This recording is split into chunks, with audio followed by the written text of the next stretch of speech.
Good morning, friends. Today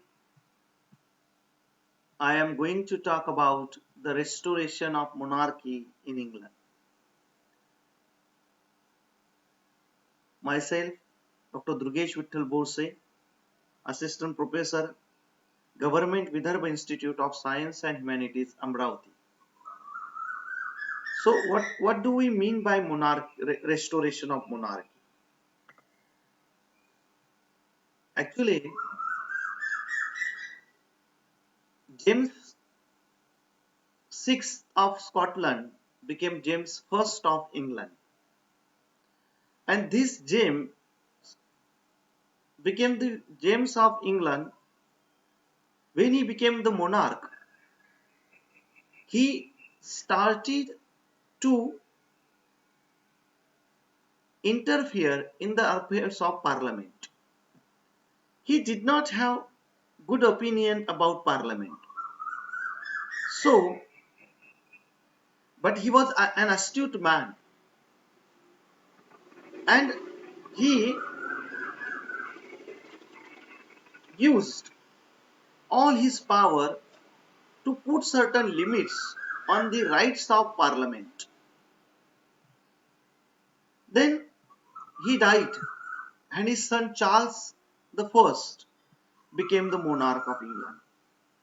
Charles I continued with the strategies of his father, means he also gave a very marginal role to parliament, and he took everything in his hand, and he behaved like a despotic monarch. He even suspended parliament for many times. But the strength of his rule or his reign was this, that he did many constructive works across England and especially in London.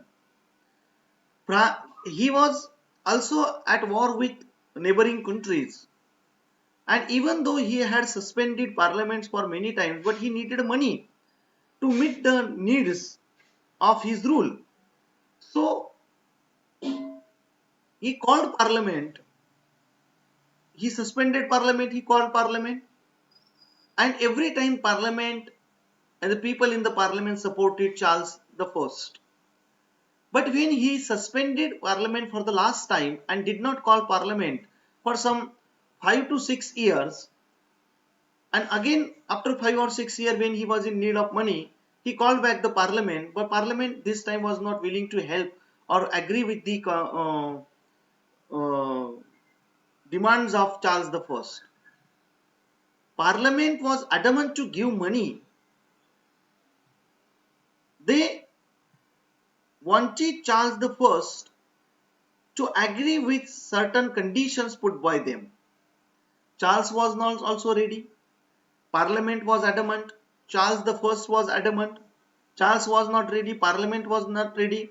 There was no solution to this altercation, and that started or that pushed the country into the civil war.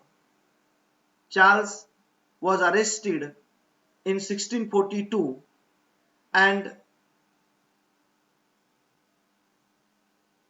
he was taken to the court, and he was beheaded in 1649.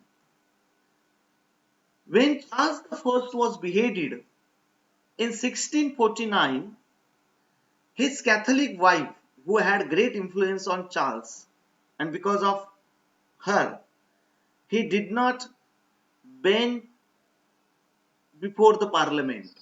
It was not the question of power, it was the question of ideology. Because England was always the country of Protestant.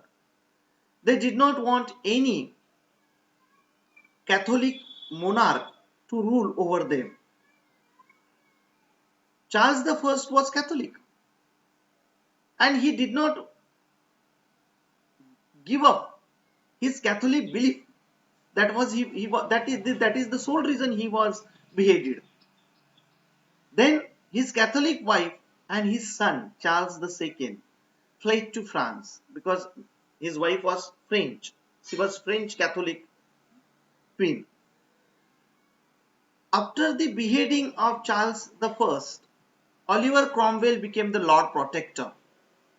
Oliver Cromwell became the Lord Protector and he ruled over England. Oliver Cromwell was an astute man. He was a good manager of people and state. He was a man of principle and he ruled during no monarch period. Sorry, he ruled over England without monarch. Parliament was ruling over England.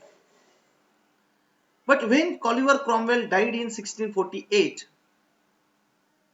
his son Richard Cromwell became the Lord Protector. But Richard Cromwell was not as effective as his father was.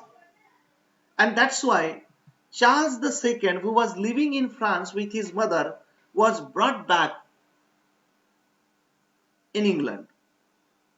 He was brought back in England means what? From 1642 to 1660. For this long period, there was no monarch in England. Parliament was ruling. Lord Protector was the head of the Parliament. That is why this period is called Commonwealth period. But in 1660, when England felt the need of monarch, Charles the first son, Charles II was brought to the English monarchy, and this was the restoration of English monarchy or monarchy in England in 1660. Okay, thank you very much.